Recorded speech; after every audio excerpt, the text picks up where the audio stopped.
YT जय श्री राम में आपका स्वागत है। कैसे आप सभी? आज हम देखने वाले हैं मुंजिया। तो कहानी की शुरुआत होती है 1992 से, जहाँ पर एक छोटे से गांव में गोटिया नाम का लड़का रहता है, जहाँ पर गोटिया की माँ उसे छड़ी से बुरी तरह से मार रही थी, क्योंकि वह खुद से 7 साल बड़ी लड़की मुन्नी के प्यार में है।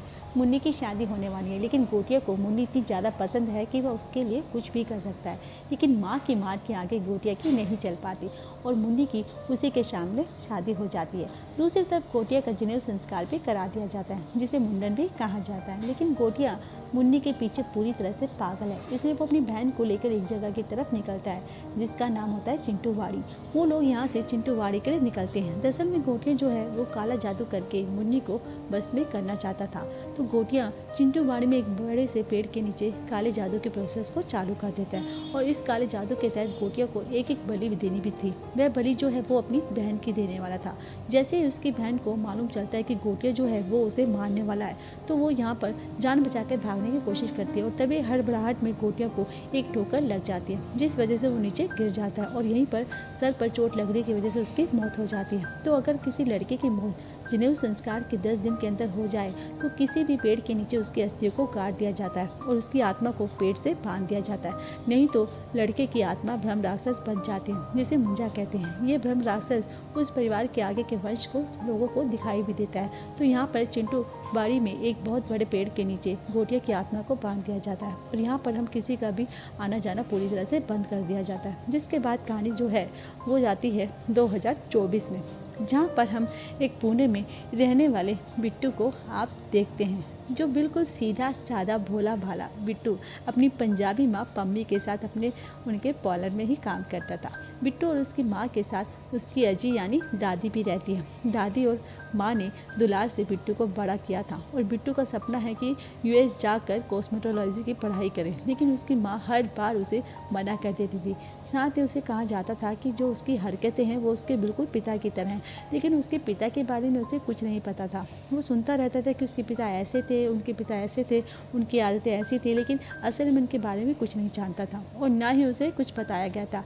दादी से भी उसने कई बार पूछने की कोशिश की थी, लेकिन बिट्टू को कुछ भी नहीं बताया जाता, जबकि दोनों ही उनके पिता के बारे में जानते कि आखिर उनकी जान कैसे गई थी। अब आगे हम देखते हैं कि बिट्टू का एक दोस्त होता है, जिसका नाम होता है स्पिलबर्ग, और वो उसका बचपन का दोस्त होता है, और वो उसके हर सुख दुख में उसका साथ देता है। स्पिलबर्ग जो है वो वीडियोग्राफी और शूटिंग वगैरह का काम करता है, और बिट्टू की लाइफ में एक लड़की भी है जिसका नाम होता है बेला, और वो उससे बहुत प्यार करता है। लेकिन वो उससे प्यार करता है ये बात कभी उसने हिम्मत करके भी नहीं बताई थी, और जुटा भी नहीं पाया। बेचारा हिम्मत करता था, लेकिन उसके आगे आते ही भूल जाता था। बिट्टू जो है बचपन से साथ है, और बेला जो है जुआ क्लासेस भी चलाती है, और उसका ये काम काफ़ी अच्छी तरह से चलता भी है। साथ ही बेला का एक बॉयफ्रेंड भी है जिसका नाम कुबा होता है, इसलिए उसने अपनी क्लासेस का नाम कुबला रखा था। लेकिन बेला को कुबा जो है वो ज़्यादा पसंद नहीं है, क्योंकि वो अक्सर उसके काम में रोक टोक करता था। अब आगे बिट्टू जब अपने घर पहुंचता है, तो उसकी मम्मी पम्मी के द्वारा से मालूम चलता है कि उसके चाचा की लड़ाई रंकू की सगाई होने वाली है, और उसके लिए हमें गांव जाना पड़ेगा। तो लेकिन माँ ये बिल्कुल नहीं चाहती थी कि बिट्टू जो है वो गांव में जाए, क्योंकि पिछली बार जब वो लोग गांव में गए थे तो एक बहुत बड़ा हादसा हो गया था, और इसी हादसे में बिट्टू के पिताजी चल बसे थे। फिर भी उन्हें वहाँ पर जाना तो था ही, और बिट्टू को भी अपने साथ ले जाना था। लेकिन उनके गाँव वाले घर का माहौल जो है वो ज़्यादा ठीक नहीं था। दरअसल में गाँव में पम्मी के देवर मतलब कि बिट्टू के चाचा जो हैं, उनसे पम्मी की बिल्कुल भी नहीं बनती, और वो चाहते हैं कि चिंटू बाड़ी में जो है उनकी ज़मीन है वो उसे बेच दे। लेकिन दादी कहती है अगर उन्होंने ये ज़मीन बेच दी तो बहुत बड़ा अनर्थ हो जा सकता है, इसलिए वो इस ज़मीन को नहीं बेचेंगे। और साथ ही में यहाँ पर ये मालूम चलता है कि दरअसल में जो हमें फ्लैशबैक में स्टोरी सुनाई गई थी वो इसी परिवार की सुनाई गई थी, और जो बिट्टू को सपने आया करते थे वो इसी गांव के चिंटू बाड़ी के आया करते थे। लेकिन एक दिन पम्मी और उनके देवर के बहस के चलते यहाँ पर बिट्टू को सब कुछ मालूम चल जाता है कि आखिर उसके पिता का ध्यान कैसे हुआ था। बिट्टू के यहाँ पर मालूम चलता है कि दरअसल में बिट्टू के पिता जो हैं चिंटू बाड़ी गए थे, और वहाँ पर मुंजा ने उन्हें मार दिया था। ये सारी बातें सुनने के बाद बिट्टू का दिमाग खराब हो जाता है, और वो तुरंत ही चिंटू बाड़ी की तरफ भागता है। जहाँ पर कि सुनसान इलाका था, यहाँ पर किसी का भी आना जाना नहीं होता। तो यहाँ पर बिट्टू आ जाता है और गांव के सभी लोग जो हैं बिट्टू को ढूंढ रहे होते हैं। उनमें से कुछ लोगों ने बिट्टू को चिंटू बाड़ी की तरफ जाते हुए देखा था। ये बात पता लगने के बाद भी गाँव का कोई भी शख्स उसे बचाने के लिए नहीं जाता। लेकिन दादी को मालूम है कि आखिर बिट्टू को मुंजा से कैसे छुड़ाना है, और यहाँ पर दादी अकेले ही एक छड़ी के साथ वहाँ पर आ जाती है। और पहली बार यहाँ पर हम मुंजा को देख पाते हैं, जो कि एक ब्रह्म राक्षस है और वो इस पेड़ से बाहर नहीं आ पाता था। और यहाँ पर हमें ये भी मालूम चलता है कि दरअसल में दादी और मुंजा जो है वो भाई बहन हैं, और बचपन में गोटिया जिसकी बलि चढ़ाने वाला था वह दादी ही थी, और जिस छड़ी से गोटिया की माँ उसे मारा करती थी, दादी वही छड़ी यहाँ पर लेकर आती है। मुंजा ने बिट्टू को पेड़ से पूरी तरह से जकड़ के रखा था। बिट्टू हिल तक नहीं पा रहा था, लेकिन तभी दादी यहाँ पर छड़ी लेकर आती है और पेड़ पर जोर जोर से मारने लगती है, जिस वजह से मुंजा बिट्टू को छोड़ देता है और मुंजा पेड़ के दूसरे कोने पर पहुँच जाता है। जिसके बाद दादी बिट्टू को लेकर घर जाने लगती है, लेकिन तभी मुंजा पीछे से बिट्टू की पीठ पर एक जोर का प्रहार करता है और उसके पीठ पर पंजा उखाड़ देता है। और यहाँ पर बिट्टू और उसकी दादी जब बीच के रास्ते में वापस आ रहे थे, तभी यहाँ पर मुंजा को, जो वो आज़ाद हो चुका था, अब वह पेड़ से बाहर आ गया था और वह पर दादी को वहीं पर मार डालता है। और ये बात अगली सुबह जब बिट्टू को मालूम चलती है तो उसे बहुत ज़्यादा बुरा लगता है, क्योंकि दादी उसके लिए बहुत ज़्यादा इम्पोर्टेंट थी। और अब पम्मी यहाँ पर इस गांव में एक सेकंड भी नहीं रुकना चाहती थी, इसलिए वो अपने बेटे को लेकर वापस पुणे के लिए निकल पड़ती है। क्योंकि पिछली बार जब वो आई थी तो उसने अपने पति को खो दिया था, इस बार दादी को। तो अब यहाँ पर पम्मी और बिट्टू जो है बस में होते हैं, तभी अचानक से बिट्टू के शरीर में शरारत होने शुरू हो जाती है और आगे वाली आंटी के पीठ पर वो चिमटी काट देता है। तो जिस तरह से चिमटी काटता है तो वो आंटी जो है वो बिट्टू को पूरी तरह से चिल्लाने लगती है। तो पम्मी बिट्टू को पीछे बिठा देती है और यहाँ पर हमें मालूम चलता है कि दरअसल में जो चिमटी काटी थी वो बिट्टू ने नहीं बल्कि मुंजा ने काटी थी। अब मुंजा जो है वो उसे दिखाई देने लगा था और उसकी आवाज़ भी सुनाई देने लगी थी। यहाँ पर मुंजा बिट्टू से कहता है कि मुन्नी को ढूंढो।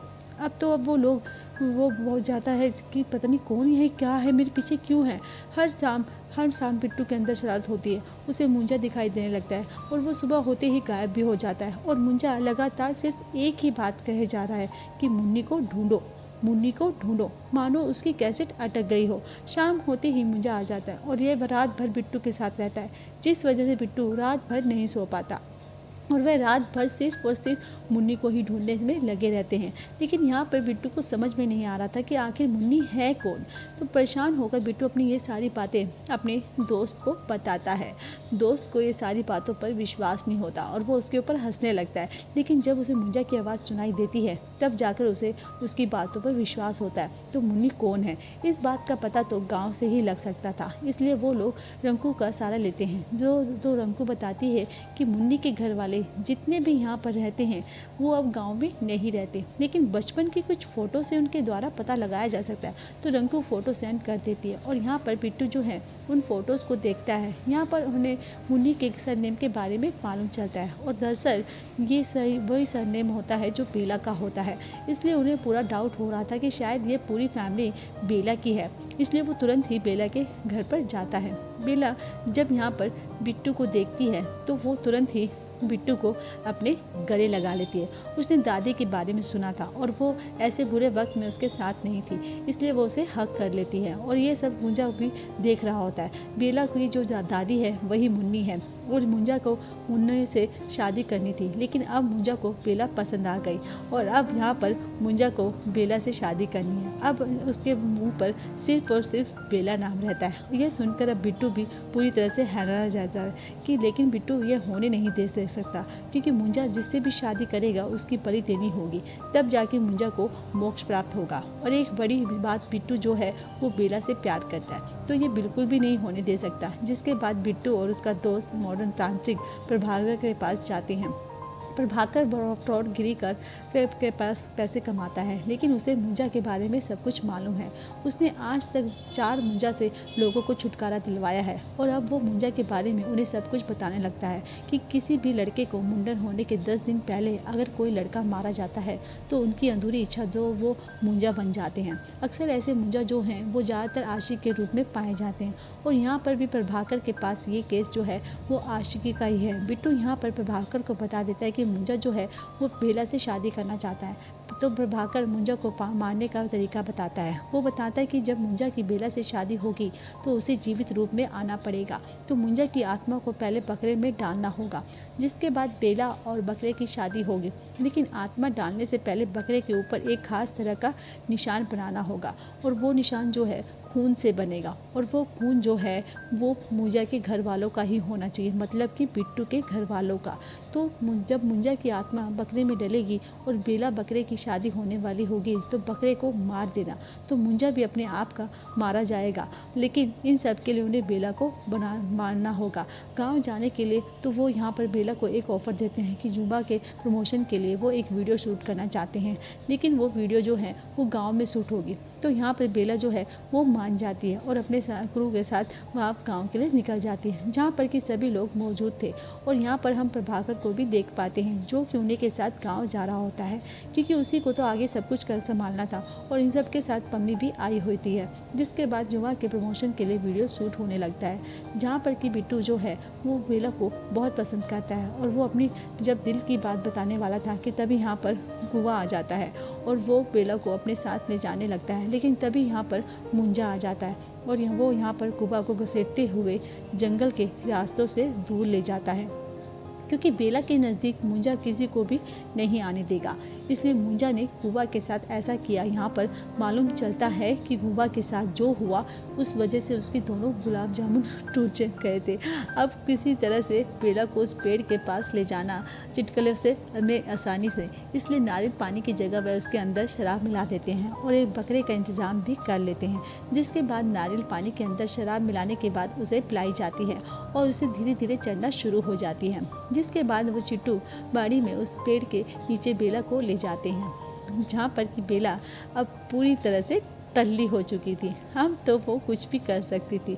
तो जिस तरह से प्रभाकर ने उन्हें बताया था वो उसी प्रोसेस को फॉलो करने लगते हैं और मुंजा की आत्मा जो है वो बकरे में चली जाती है। तो अब मुंजा की आत्मा बकरे में जाने के बाद वो बकरे को मारने की काफ़ी कोशिश करते हैं, लेकिन वो पूरी तरह से असमर्थ रहते हैं, जिस वजह से आत्मा स्विच हो जाती है और बकरे में जो मुंजा की आत्मा थी वो बेला में चली जाती है और बेला की आत्मा जो है वो सीधे बकरे में चली जाती है। और जब मुंजा की आत्मा बेले में जाती है तो बेला इन सभी को धोख मारना शुरू कर देती है। इसके अंदर मानो बहुत ही ज़्यादा ताकत आ चुकी थी और वह सभी को मारने लगती है। और तभी यहाँ पर बिट्टू के चाचा आते हैं जो कि उनके साथ बसलूकी कर रहे थे। तो वो लोग बिट्टू के चाचा को एक पेड़ से बांध देते हैं और उसके ऊपर वही निशान बना देते हैं जो कि उन्होंने बकरे के ऊपर बनाई थी। जिसके बाद फिर से आत्मा स्विच हो जाती है और इस बार बेला की आत्मा बेला के अंदर तो थी, लेकिन चाचा के अंदर अब मुंजा आ चुका था। यहाँ शायद बकरे के अंदर चाचा की आत्मा चली गई थी। तो यहाँ पर चाचा के अंदर मुंजा आ गया था और यहाँ पर प्रभाकर भी आ गए थे। वो भी यहाँ पर मुंजा से लड़ने की काफ़ी कोशिश करते हैं, लेकिन यहाँ पर वो सभी को बुरी तरह से मारता है। आखिर में मुंजा जो है वो बिट्टू को बीच में बुरी तरह से मार कर बेला को अपने साथ ले जा सकता है, लेकिन ले जाने लगता है। लेकिन तभी जहाँ पर कि वो बेला की बलि देना चाहता था ताकि उसे मोक्ष प्राप्त हो जाए, लेकिन तभी यहाँ पर सही समय पर बिट्टू आ जाता है छड़ी लेकर और वो बेला को छुड़ा भी देता है। लेकिन मुंजा को है वो बिट्टू को बुरी तरह से मार रहा था, लेकिन आखिर में बिट्टू जो है वो उसी पेड़ के ऊपर वही निशान बना देता है, जिस वजह से मुंजा की आत्मा चाचा से निकलकर उसी पेड़ के अंदर चली जाती है। पेड़ के अंदर आत्मा जाने के बावजूद मुंजा उसके ऊपर अटक कर रहता है और डालों के द्वारा वो उन्हें मार रहा था। यहाँ पे बिट्टू जो है वो काफ़ी देर तक लड़ाई करने की कोशिश तो करता है, लेकिन मुंजा बिट्टू की बहुत पिटाई करता है। आखिर में बेला जो है उस पेड़ के ऊपर बहुत सारा केरोसिन डाल देती है और यहाँ पे बिट्टू जो है वो उस पेड़ के ऊपर आग लगा देता है, जिस वजह से पूरा का पूरा पेड़ जो है वो जल जाता है। इस तरह से बिट्टू ने बेला की जान बचाई थी। आखिर में बिट्टू बेला को प्रपोज कर देता है, लेकिन यहाँ पर बेला जो है उसे फ्रेंड जोन करके ब्राज़ील चली जाती है। लेकिन यहाँ पर बिट्टू जो है खुश था अपनी पूरी फैमिली के साथ, और बेला के साथ में वो हमेशा टच में रहता है। और फिल्म के आखिर में हम इस